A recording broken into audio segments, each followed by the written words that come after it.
ಶಿಗ್ಗಾವಿ ತಾಲೂಕಿನ ಕಲ್ಯಾಣ ಗ್ರಾಮದಲ್ಲಿರುವ ಸರ್ಕಾರಿ ಉಪಕರಣಗಾರ ಮತ್ತು ತರಬೇತಿ ಕೇಂದ್ರದಲ್ಲಿ ಇತ್ತೀಚೆಗೆ ಸೇರ್ಪಡೆಯಾದ ಪ್ರಾಂಶುಪಾಲರು ಹಾಗೂ ಅಟೆಂಡರ್ಗಳಿಂದ ವಿದ್ಯಾರ್ಥಿಗಳ ಮೇಲೆ ದೌರ್ಜನ್ಯ ನಡೀತಾ ಇದೆ ಎಂದು ಆರೋಪಿಸಿ ಎಬಿವಿಪಿ ಹಾಗೂ ಕನ್ನಡ ಜಾಗೃತ ವೇದಿಕೆ ಸಹಯೋಗದಲ್ಲಿ ವಿದ್ಯಾರ್ಥಿಗಳು ಬೃಹತ್ ಪ್ರತಿಭಟನೆ ನಡೆಸಿದರು. ಸುಮಾರು 300ಕ್ಕೂ ಹೆಚ್ಚು ವಿದ್ಯಾರ್ಥಿಗಳು ತರಬೇತಿ ಪಡಿತಾ ಇದ್ದು ಸೆಮಿಸ್ಟರ್ ಪರೀಕ್ಷೆಗಳು ಸಮೀಪಿಸ್ತಾ ಇದ್ರು.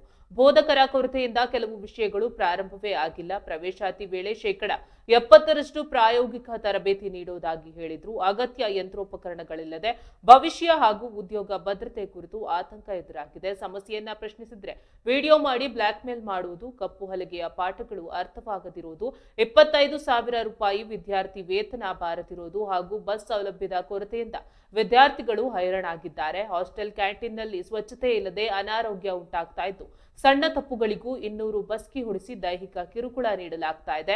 ಪ್ರಾಂಶುಪಾಲರನ್ನ ಭೇಟಿಯಾಗಲು ಹೋದ್ರೆ ಅಟೆಂಡರ್ಗಳೇ ಪ್ರಾಂಶುಪಾಲರಂತೆ ವರ್ತಿಸಿ ತಡಿತಾ ಇದ್ದಾರೆ ಎಂದು ದೂರಿದ್ದಾರೆ. ಸ್ಥಳಕ್ಕೆ ಬಂಕಾಪುರ ಪಿಎಸ್ಐ ಶ್ರೀಶೈಲ್ ಕಂಜಣ್ಣ ಅವರ ಎಬಿವಿಪಿ ರಾಜ್ಯ ಸಹ ಕಾರ್ಯದರ್ಶಿ ಅಭಿಷೇಕ್ ದೊಡ್ಡಮನಿ, ಕನ್ನಡ ಜಾಗೃತ ವೇದಿಕೆ ಜಿಲ್ಲಾಧ್ಯಕ್ಷ ಹರೀಶ್ ಗೌಡ ಪಾಟೀಲ್ ಹಾಗೂ ವಿದ್ಯಾರ್ಥಿಗಳು ಹಾಜರಿದ್ದರು.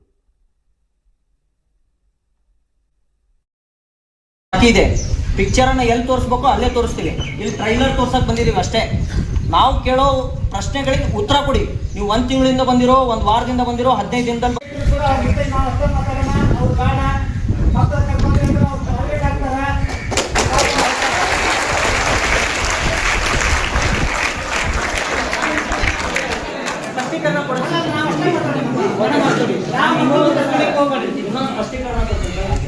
ಇನ್ಮೇಲೆ ಒಬ್ಬ ವಿದ್ಯಾರ್ಥಿನ ಏನಾದರೂ ಟಾರ್ಗೆಟ್ ಮಾಡೋದು, ಅವ್ರು ವಿಡಿಯೋ ಮಾಡೋದು, ಅವ್ರ ಸಮಸ್ಯೆಗಳನ್ನು ಕೇಳದೇ ಇರೋಂಗಿರೋದು ಒಬ್ಬ ಫ್ಯಾಕಲ್ಟಿ ಏನಾದರೂ ಮಾಡಿದರೆ ಪರಿಣಾಮ ಇದರಿಂದ ನೆಟ್ಟಗಿರಲ್ಲ ಮೇಡಮ್.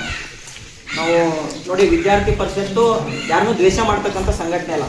ಶೈಕ್ಷಣಿಕ ವ್ಯವಸ್ಥೆಯಲ್ಲಿ 2 ಕಣ್ಣುಗಳು ಅಂದರೆ ಒಂದು ಅಧ್ಯಾಪಕರು, ಒಂದು ವಿದ್ಯಾರ್ಥಿ.